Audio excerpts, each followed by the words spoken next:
청비 3셀 심용섭입니다.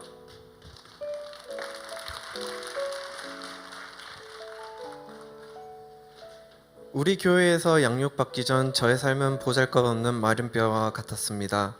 저는 중학교 2학년 때 축구를 배울 수 있다는 친구의 말에 처음에 교회에 따라가 예배를 드렸습니다. 찬양 예배에서 드럼 치는 걸 보게 되었는데 너무 멋있다는 생각이 들었고 교회 안에서 드럼을 배우면서 하나님을 만났습니다. 교회 안에서 뜨겁게 예배와 섬김을 하며 20대 초반까지 신앙생활을 하며 달려갔습니다. 그러다가 군대를 다녀오고 나서 서서히 교회를 떠나 세상으로 스며들었습니다. 몇 년 후 친구를 통해 우리 교회 홈커밍 데이에 초청받고 등록하게 되었습니다. 교회에 금방 잘 적응할 줄 알았지만 세상에 오래 있어서 그런지 정착하려고 금요 철야 예배 차량 섬김이도 하였지만 쉽지 않았습니다. 2018년 이후로 6년간 또다시 방황했습니다. 석 달에 한 번, 6달에 한 번씩 교회 나왔고 정말 적응하기가 너무 힘들었습니다. 항상 예배홀 뒷문 맨 끝자리에 앉아 예배를 드렸다고 말하기도 너무 부끄러울 정도로 딴짓을 하며 시간을 보내고 도망가기 바빴습니다. 그리고는 또 교회에 나가지 않은 날이 계속되었습니다. 어느 날 주일에 쉬고 있는데 저를 많이 챙겨줬던 교회 누나가 잠시 집에 앞에 나와줄 수 있겠냐고 했습니다. 집 앞에 교회 사람들과 함께 와 있었고 선물을 주며 기도해 주었습니다. 고마운 마음이었지만 아직은 교회에 갈 마음이 생기지 않았습니다. 그러다 또래 셀리더가 있는 곳으로 셀이 이동되었고 셀리더가 신방을 한 번씩 오면 제 속마음과 세상 얘기를 들어줬습니다. 하지만 응어리가 풀어지기보단 잠시 하소연할 수 있는 고마움 뿐이었습니다. 어느 날 셀리더의 연락을 받아 오랜만에 예배를 드렸습니다. 그날도 예배만 드리고 가려고 했는데 저를 챙겨주는 교회 누나가 회복 캠프가 곧 다가오는데 회복 캠프를 해보는 것이 어떻겠느냐고 권유해 주었습니다. 회복이라는 단어가 저와 어울리지 않게 들렸고 토요일 하루를 종일 참석해야 한다는 것도 힘들다고 판단되었습니다. 회복 캠프를 해야 양육을 받을 수 있다는 말을 듣고 저는 더욱더 안 해야겠다는 마음을 먹었습니다. 하지만 누나는 먼저 회복 캠프라도 받아보라고 재차 권유했습니다. 회복 캠프에 은혜가 별로 없으면 양육도 받지 않겠다는 교만한 생각도 했습니다. 또 그 전주에는 산행으로 인한 몸살과 코감기로 인해 몸 상태도 별로였습니다. 하지만 약속은 약속이니 회복 캠프에 참석하였습니다. 처음에 우리 목사님께서 구원의 확신이 없는 분들은 손을 들어 보라고 말씀했을 때 저는 손을 들었습니다. 하나님이 살아계신 것은 잘 알겠는데 제 가로막힌 하나님과 저의 관계로 구원의 확신이 없었기 때문입니다. 그래서 너무나도 무섭고 힘들었습니다. 첫 나눔부터 저의 입이 떨어지기도 무섭게 눈물을 끊임없이 흘렸습니다. 제 마음에 응어리들이 풀리는 마음이었고 마치 하나님께서 그동안 방황하고 아팠던 제 마음을 만져주는 느낌이었습니다. 하나님께서 그래 나의 아들 용서봐 내가 다 안다 내가 다 안단다 하시며 위로하시고 돌아온 탕자와 같은 저를 받아주셨습니다. 회복 캠프에서 위로와 구원의 확신에 대한 깨달음을 주신 것에 너무나 감사하며 양육반을 받게 되었습니다. 저는 양육을 받기 시작하면서 채워져도 마르지 않도록 말씀과 예배를 사모하게 해달라고 하루도 빠짐없이 기도하였습니다.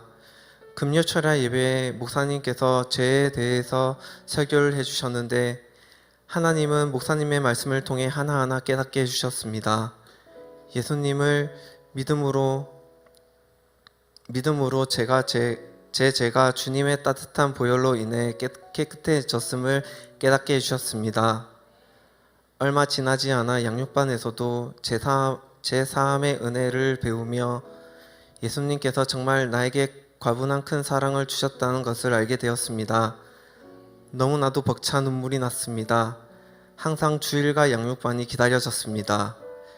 양육을 받기 전 저는 매일 술을 마셨습니다. 술을 마시지 않으면 잠이 안 올 정도로 불면증에 시달렸습니다. 이전 직장에서 받았던 스트레스로 인해 예민했고 공황장애, 불안장애, 우울증까지 찾아왔습니다.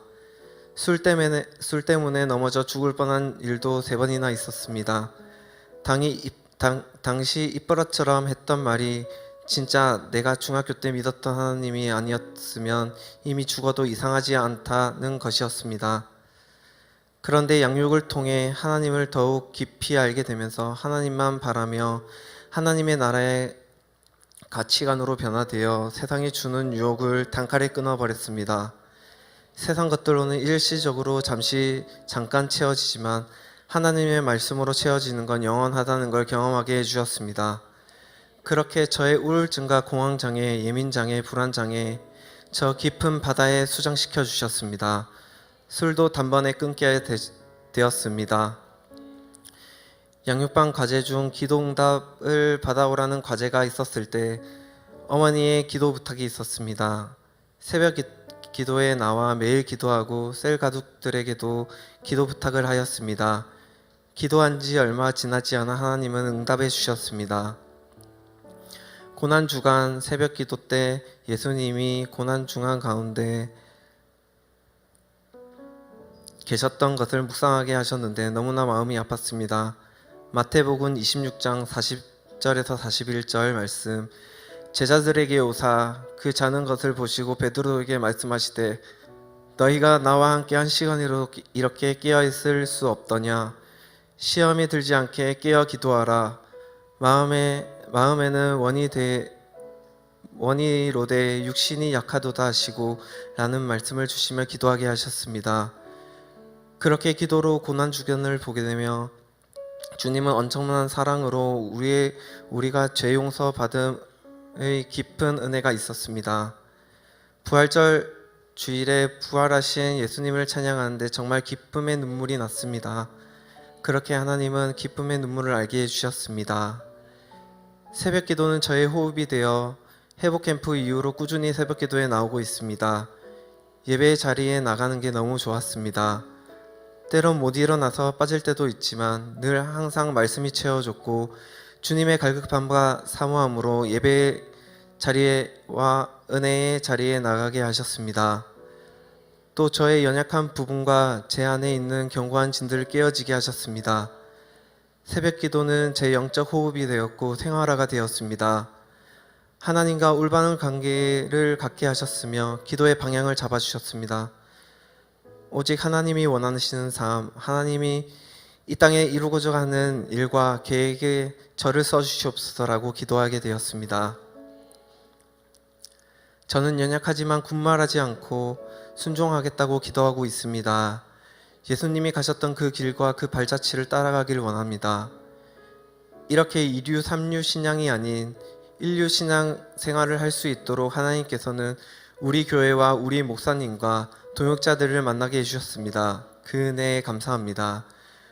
우리 교회의 두 날개 양육 프로세스로 양육받으며 거침없이 나아가 하나님과 더욱더 담대하게 동행하기를 원하게 되었습니다. 가을 학기에 있을 제자학교 과정이 기대됩니다. 양육과 새벽 기도에 우선순위를 두어 제자대학 2학기까지 꼭 졸업할 것을 다짐합니다. 우리 목사님께 양육받은 제자대학 2학기가 너무나 기다려집니다. 영적 성장할 수 있도록 양육 프로세스를 만들어 주시고 생명의 말씀으로 양육해 주신 우리 목사님께 감사드립니다. 제가 주님을 붙잡고 왔다고 생각했는데 주님이 저를 붙들고 계셨습니다. 그 주님의 사랑에 감사드립니다. 이 모든 영광을 하나님께 올려드립니다.